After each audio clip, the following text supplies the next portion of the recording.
արձանագրենք հետևյալը, անկախ այն լուրերին, որ Երևան քաղաքում այս ամառային շրջանում, աշնանային շրջանում օդի որակը չափազանց վատն է, դա ուղղակի իրականությանը չի համապատասխանում եւ սա ապացուցում են այն բոլոր սարքերը, այն բոլոր 166 սարքերը, որոնք որ տեղադրված են Երևան քաղաքում, բայց նաեւ հիշեցնեմ, հարգելի գործընկերներ, օդի որակի հետ կապված մեր խնդիրները շուտով կսկսեն նոյեմբեր ամսին եւ այդ առումով մենք վստահաբար ունենք անելիքներ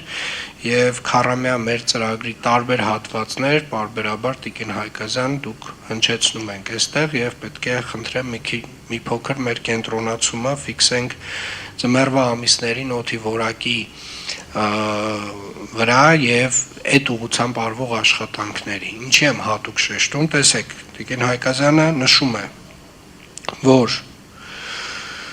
շինհրապարակներում տեղադրված մեր սարքերից ստացված օդի որակի վերաբերյալ PM2.5-ի ցուցանիշը կազմել է 65 օգոստոս ամսին 0-ից 60 միջակայքը այս ցուցանիշի դա գերազանց օդի որակն է